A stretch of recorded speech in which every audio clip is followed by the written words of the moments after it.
আজ বলবো পুরো বছরে কি জল খাবেন আর কি প্রত্যেক মাসে বা প্রত্যেক ঋতুতে কি জল খাওয়া উচিত সেটাই বলবো। গরমের সময় আপনি মাটির পাত্রে রাখা জল খান। বর্ষার সময় তামার পাত্রে রাখা জল খান। সর্দির সময় মানে ঠান্ডার সময় আর কি, ঠান্ডার সময় সোনা বা রূপোর জল খান। সোনার জল সবচেয়ে বেস্ট। সোনার জল, আপনারা তো বলবেন সোনার জল, সোনা তো অনেক দামি, তাহলে সোনার জল কী করে খাবো?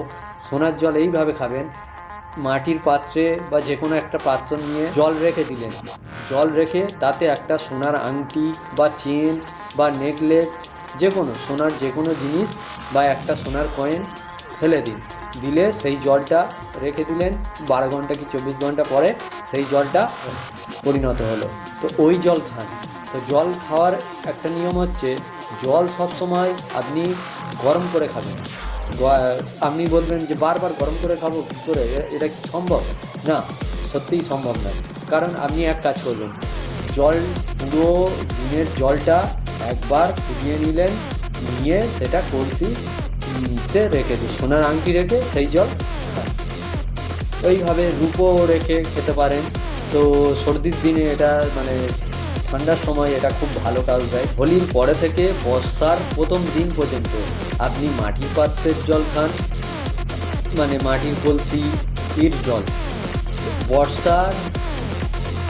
বর্ষার সময় তামার পাত্রে জল খান।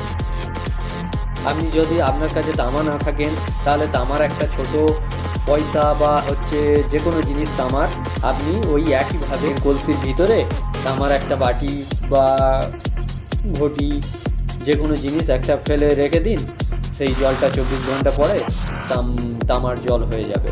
তো এইভাবে তামার পাত্রের জল খান। আর সর্দির সময় বর্ষার শেষ দিন থেকে হোলির দিন পর্যন্ত সর্দি মানে ঠান্ডা, এই ঠান্ডার সময়ে সোনার জল খান।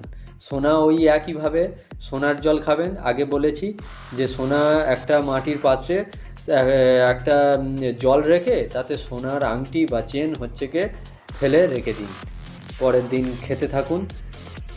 এইভাবে সোনার জল বানিয়ে খান। সর্দির দিনে সোনার জল খেলে কফ, সর্দি, কাশি, মাইগ্রেন সবচেয়ে বেশি উপকার পাবেন। যাদের মেন্টাল ডিপ্রেশন থাকে সে সবসময় সোনার জল খাবেন। যার মনে হয় আমি মরে যাব, ও আজকে মরে যাব বা ও মরে যাবে, এইরকম নেগেটিভ চিন্তাভাবনা যাদের হয়, তাদের বেস্ট মেডিসিন সোনার জল খাওয়া উচিত। যার ঘুম আসে না রাত্রে, তারও বেস্ট মেডিসিন সোনার জল খাওয়া। যার মাইন্ড ডেভেলপড হয়নি কিন্তু শরীর অনেক বড় হয়ে গেছে, মাইন্ড ডেভেলপ হয়নি, মানে বাচ্চাদের মতো আচরণ, তার সোনার জল খাওয়া উচিত। বছরে 4টে মাস বর্ষা, 4টে মাস গরম, 4টে মাস ঠান্ডা। তো এইভাবে আপনারা 4টে মাস গরমের সময় মাটির পাত্রের জল খান, 4টে মাসের সময় তামার পাত্রের জল খান, ঠান্ডার সময় বা সর্দির সময় আপনারা সোনার জল খান। যেমনভাবে বললাম এগুলো করুন, আপনারা অবশ্যই বন্ধুরা লাভবান হবেন।